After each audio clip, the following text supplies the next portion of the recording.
सुनो, एक चीज होता है हमारा, थोड़ा दिमाग में रखिए, जब भी एक बॉडी, ध्यान से समझिएगा, सोचो एक बॉडी ना जा रहा है ऐसे, सोचो भाई,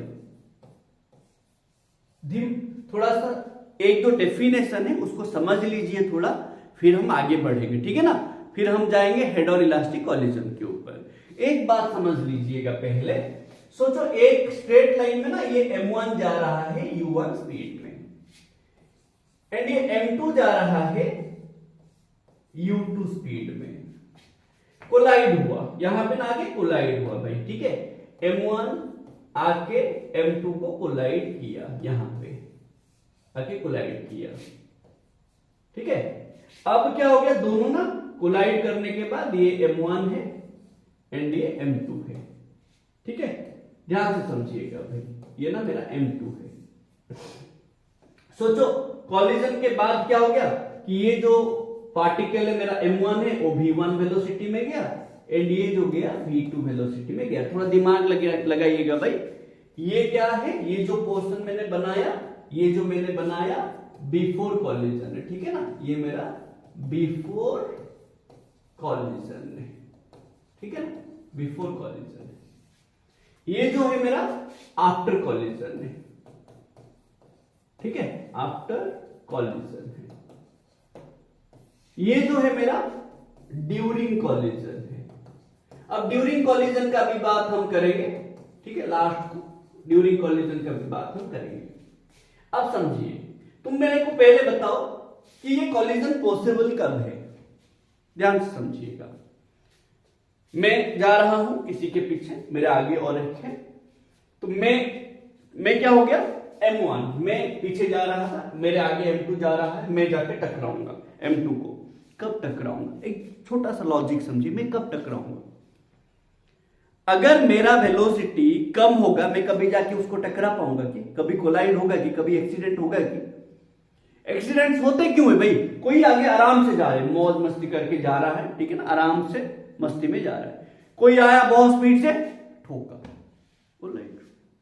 बहुत स्पीड से, समझ पा रहे हो मेरा बात, मतलब ये है अगर m1 जाके m2 को कोलाइड करेगा तो there must be a difference in the velocity, there must be a difference in the speed. किसका स्पीड ज्यादा होना चाहिए भाई, किसका स्पीड ज्यादा होने से जाके कोलाइड करेगा, जाहिर सा बात है सर, आप बोलोगे सर आप पूछ क्या रहे, जाहिर सा बात है m1 का स्पीड ज्यादा होगा, हाँ कि ना, समझ पा रहे हो भाई मेरा बात, किसका स्पीड ज्यादा होगा, m1 का स्पीड ज्यादा होगा, तभी ना जाके वो m2 को टकराएगा। चलो मान लिए m1 का स्पीड ज्यादा होगा, कितना ज्यादा होगा, ज्यादा होगा बोले ना, कितना ज्यादा होगा सर, उसके पास जो है उसको माइनस कर दीजिए, कितना ज्यादा होगा पता चल जाएगा। समझिए मेरा बात, मैं बोल रहा हूं कि m1 का स्पीड ज्यादा होगा m2 से, तभी जाके कॉलिजन पॉसिबल है, कंडीशन ये है। तो कॉलिजन कब पॉसिबल है भाई ना, m1 का speed u1 must be greater than u2, तभी कॉलिजन पॉसिबल है। अब कितना ज्यादा है, कोई बोलने से तुम क्या बोलोगे सर, u1 माइनस q2 कर देंगे तो कितना ज्यादा है पता चल जाएगा, एंड उसको बोला जाता है रिलेटिव वेलोसिटी ऑफ अप्रोच। क्या बोला जाता है, रिलेटिव वेलोसिटी ऑफ अप्रोच। बात समझो, क्या बोलते हैं, रिलेटिव वेलोसिटी ऑफ अप्रोच। मैं क्या बोल रहा हूं समझ पा रहे, मैं बोल रहा हूं m1 जाके m2 को टकराने के लिए कंडीशन क्या है, m1 का स्पीड u1 ज्यादा होना चाहिए m2 का स्पीड u2 से। कितना ज्यादा होना चाहिए, तो आपने बोला सर m1 का स्पीड माइनस m2 का स्पीड कर दीजिए, कितना ज्यादा होगा पता चल जाएगा। इतना क्या पूछ रहे हैं आप, मैंने करा, जो आया मैंने उसको एक नाम दे दिया, क्या नाम दिया, रिलेटिव वेलोसिटी ऑफ अप्रोच। समझ पा रहे क्यों बोला गया अप्रोच, क्योंकि m1 m2 को अप्रोच कर रहा है, कोलाइड करेगा बोल के, that's why it's known as relative velocity of approach. अब कोलाइड हुआ, कोलाइड होने के बाद क्या होगा, यहां पे ना एक्शन रिएक्शन का काम करेगा भाई, यहां पे एक्शन रिएक्शन का काम करेगा, उसके ऊपर हम चर्चा बाद में करेंगे। कोलाइड होने के बाद m1 का क्या हो गया स्पीड v1, m2 का क्या हो गया v2। समझ रहे मेरा बात, तो यहां पे फिर से ये दोनों का वेलोसिटी का डिफरेंस निकालेंगे। तो हमने निकाला v2 माइनस v1, इसको नाम दिए रिलेटिव वेलोसिटी ऑफ सेपारेशन,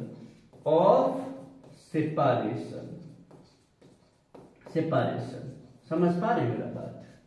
जैसे ये रिलेटिव वेलोसिटी ऑफ अप्रोच था, ये क्या हो जाएगा? Relative velocity of separation. अभी v2 आगे जा रहा है, हमें लग रहा है, बाद में देखेंगे न्यूमेरिकल जब आएगा कंडीशन के साथ देखेंगे।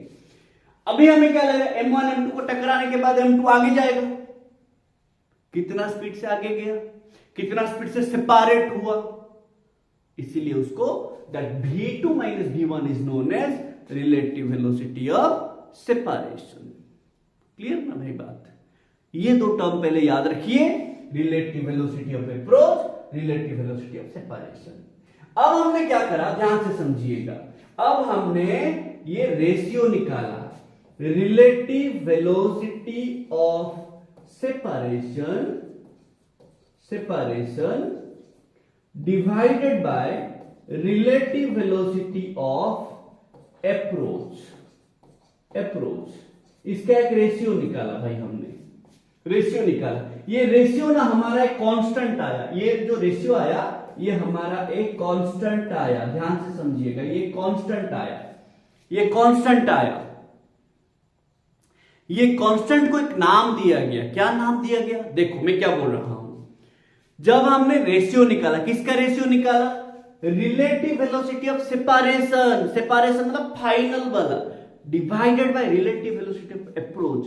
जब हमने निकाला वो एक कांस्टेंट आया, उस कांस्टेंट को हमने एक स्पेसिफिक नाम दिया, एक स्पेसिफिक नाम दिया।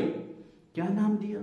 ना कोफिशिएंट ऑफ रेस्टिट्यूशन। क्या नाम दिया हमने ना? इसका सिंबल हो गया ई, ये जो कांस्टेंट है उसका सिंबल हो गया ई, एंड उसका एक नाम दिया गया। क्या नाम दिया गया? ना coefficient of restitution, coefficient of restitution. क्या नाम दिया गया? इसका सिंबल क्या है? ई। समझ रहे हो मेरा बात? तो आपको कोई बोलेगा, डेफिनेशन आ जाएगा भाई, बोलेगा what is coefficient of restitution, तो आप क्या बोलोगे? Sir it is the ratio of relative velocity of separation to the relative velocity of approach. बहुत सिंपल है। किसका? अप्रोच बाई सेपारेशन नहीं, separation by approach. After collision separation, before collision approach. So it is the ratio between relative velocity of separation to the relative velocity of approach. कौन है ये ratio? ना coefficient of restitution. Symbol क्या है इसका? ई। तो यहां पे वैल्यू मिलेगा आपको। क्या मिलेगा? ना ई बराबर v2 minus v1 separation, v2 minus v1 approach u1 minus u2। ये मिलेगा आपको एक फॉर्मूला, इक्वेशन 1। ये फॉर्मूला आपका सभी कॉलिजन के लिए एप्लीकेबल है। In straight line, this is for straight line, ये मैंने स्ट्रेट लाइन के लिए निकाला ई, ऑब्लिक कॉलिजन के लिए अलग से निकालेंगे भाई। दिमाग में रहा कि नहीं मैं क्या बोल रहा हूं? ये मैंने जो कोएफिशिएंट ऑफ रेस्टिट्यूशन ई निकाला, ये जो मैंने निकाला किसके लिए? स्ट्रेट लाइन में निकाला। तो ये आप straight line, head on collision का कोई भी कॉलिजन हो, इलास्टिक हो, इनइलास्टिक हो, परफेक्टली इनइलास्टिक हो, कहीं पे भी यूज कर सकते हैं। तो अगर आपको डेफिनेशन आया what is coefficient of restitution, तो आप क्या लिखेंगे? It is the ratio of relative velocity of separation to the relative velocity of approach। दिमाग में रख लीजिएगा।